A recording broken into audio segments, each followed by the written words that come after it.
Hi, I'm JakiJo. I'm a runner of King's Quest 6, Heir today, gone tomorrow, any percent. The run we're submitting has been done by OneShortEye, Shorty as I call him, and I will be providing the commentary. The plan would be for him to do the run and for me to provide the commentary. It's a very hard game to both play and talk at the same time. So I'll go ahead and start the run. So this game is from 1992. It is a point-and-click adventure game as a part of a 7-game series, King's Quest, made by Sierra. You'll notice this run is very fast and furious. We're already on to 2 screens away by now. So you notice at the bottom left-hand corner there's an input viewer, and this shows all of the keys that he's pressing during the run. So we use the left hand on the escape, insert, and enter keys, and the right hand on the left and right mouse buttons. So left click does select, right click skips through text and also rotates the carousel of actions, meaning the hand, eye, talk, and walk actions.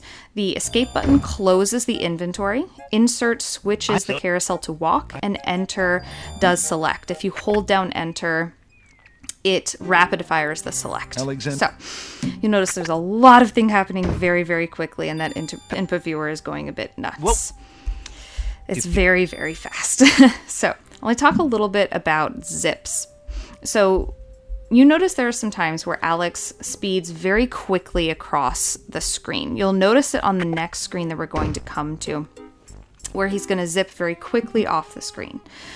How this works is if you press on the screen about somewhere in a 20 to 70 degree angle from where Alex is currently standing, he will seemingly shoot across the screen very quickly like that. This also can take out entrance and leaving animation. So that animation of you walking onto the next screen or leaving the previous scene, it also gets rid of those. So the skill in this run is really all about the milliseconds and about getting your inputs in as quickly as possible on the first frame that you're available to do so. And you'll really see that showcased in this section coming up where we do the sense gnomes. So the inputs to this, watch closely, are first he's holding enter, then releasing while he's moving the cursor up to the inventory. He watches to see the icon change, then clicks the inventory, clicks the item, presses escape, moves the cursor to the gnome, mashes left click, and holds enter. All of this happens in the span of very few frames. So you can kind of see that once we get to the next gnome, and I'll try to call it out as it happens. It's so quick. Honestly, when I'm reviewing runs to see what I can do better, I usually watch my runs at a quarter speed. So here, he's clicking, escape, moving it, enter. I can't even say the inputs as fast as he's doing them. And there, and yes, very quick, right? So yes. So this little section, the sense gnomes, is a really kind of funny spot. So there are 5 of these gnomes. Each of them has only 1 sense. So we need to fool them that we are not a man. Otherwise, they will not let us onto this island. So we have successfully fooled the gnomes with all of the items that we were picking up until now. So yeah. So you'll notice we're going back to the magic map, and we're going to the Isle of the Crown. That's the main island in here. On this island is a very important spot called the pawn shop. Inside of this pawn shop, you can basically rent out one of 4 items. And all of those items are important at different parts of the run, but you can only have one at a time. So you got to trade them out. So right now we're trading the nightingale for the flute. So you'll see us come back to the pawn shop many, many times throughout the run to switch one out for the other. It's very common during runs to forget which time you're visiting the pawn shop. Now, the Isle of Wonder is a very interesting island. It's one of the sillier islands where everything has a very punny name. For example, he just picked up a head of iceberg lettuce, which is made of ice that we will use to cool a boiling river later in the run. And the bottom left there are the baby's tears. In the 100% run, you collect literal tears from them. And back there, we're playing the flute for the wallflowers while the snapdragons are dancing. And that is also, we can gain access to the hole in the wall that is on the back wall right there, so we can look through a wall later in the run. Like I said, it's a very silly game. So let me give you a little bit of background on the story of this game. So we play as Prince Alexander, who is the son of King Graham. King Graham is the main character for most of the King's Quest series, though some games are headed up by other family members of his daughters, his wife, etc. So Prince Alexander falls in love with a girl while he is imprisoned. Her name is Cosima. He finds out that she is in trouble in her homeland of the Land of the Green Isles. He finds out through a magic mirror and decides to go off on a ship with his crew to go and save her. His ship gets shipwrecked and he loses all of his crew. He actually doesn't go looking for them very hard. He just kind of washes up and says, well, I hope they're okay. Let's go find Cosima. He finds out that she's in trouble. She's going to get married off to this Vizier, and clearly she does not want to. So he is there basically to stop the wedding and to save Cosima. But since, all of his everything was shipwrecked, he doesn't have a whole lot to start off with at the beginning, which is why you see him appear on that beach with nothing at the beginning of the game.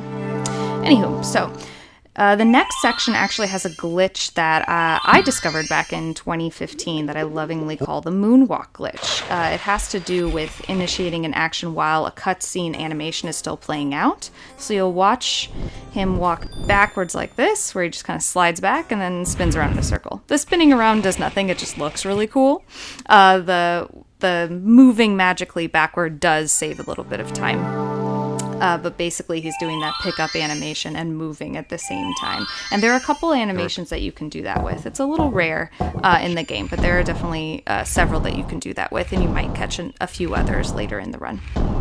So this next section is the most tedious section of the run. We call it, it's called the Cliffs of Logic. We lovingly call this section the Cliffs of Copyright Protection. This game is from 1992, and it initially was released on 2 floppy disks, and then later on a CD-ROM Windows version. So we play on the DOS version, which initially would have been released on floppies, and clearly we do not play it on floppies. We use an emulator and a file to play it. But back in the day, they were very concerned about copyright, in that people would just make copies of these floppies and then distribute it to friends or something, so they would pirate the game that way. And the developers are very concerned that that was going to happen. So lots of different game developers came up with different ways to get around this and try to make sure that there was some sort of copyright protection. What they decided to do for King's Quest VI is they created this whole level, basically, where you have to climb up these cliffs and solve these little puzzles on the cliff faces.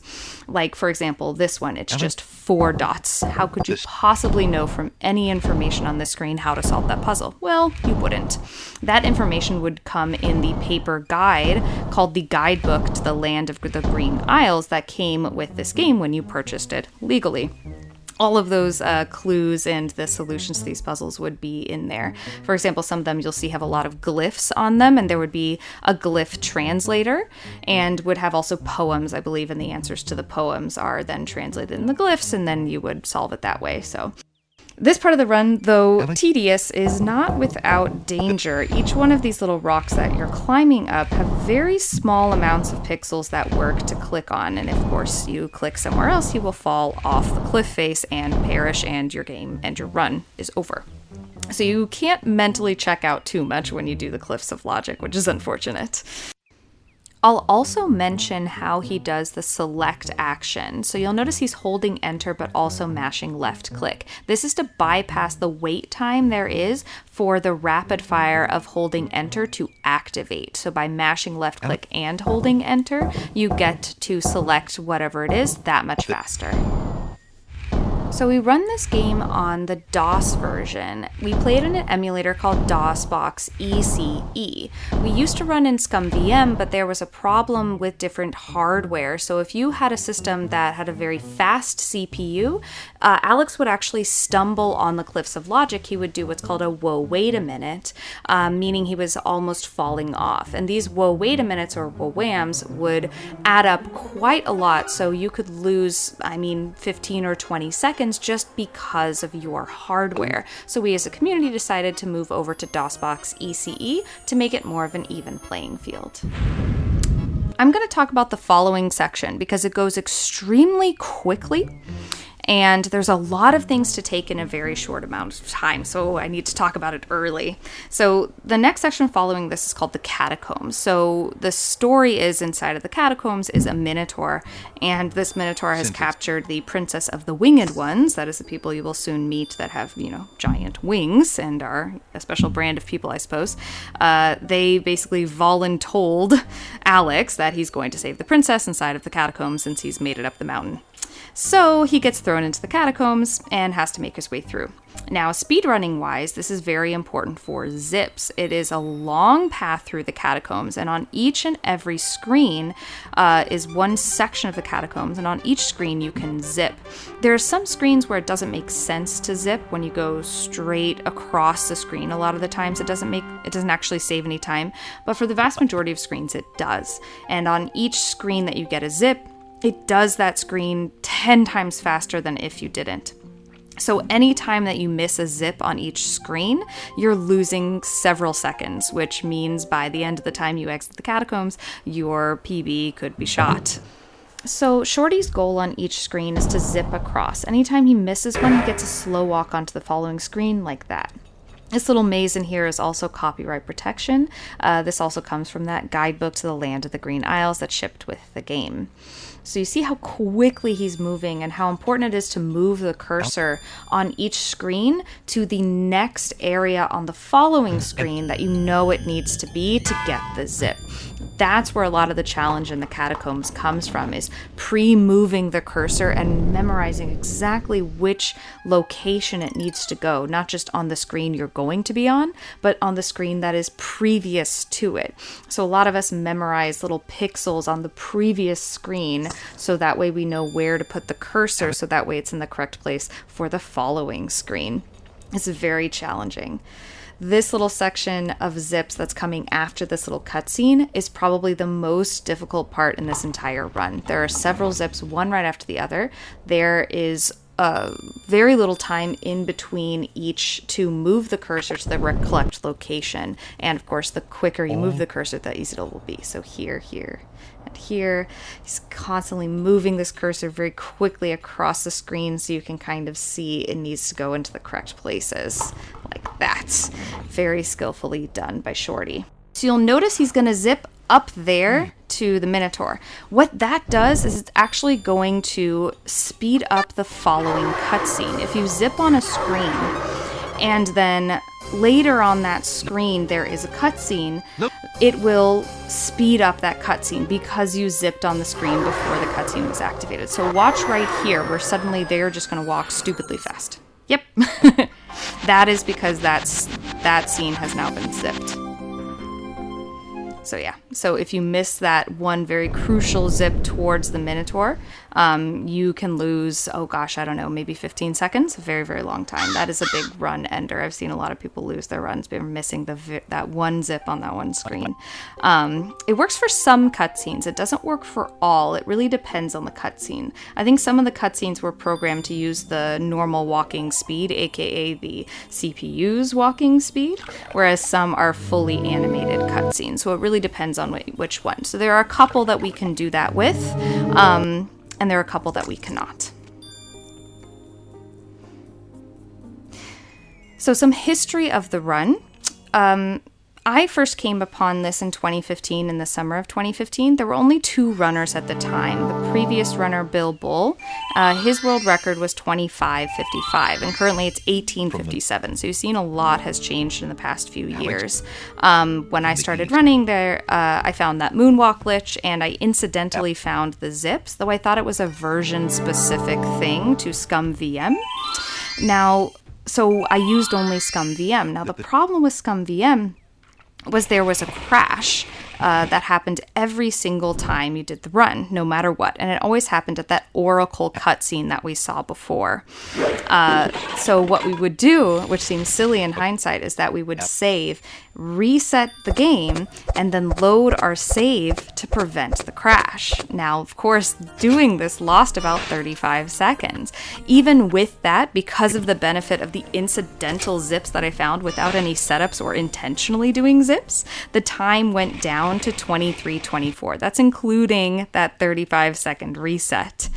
Then we had a new runner named Quan come in the summer of 2018, and he was able to solve the crash with a very simple change to the config file, which was very lucky for us. And then the times of the run just started plummeting in 20, and then he got it down to 1859 in the summer of 2018, which stood for almost an entire year.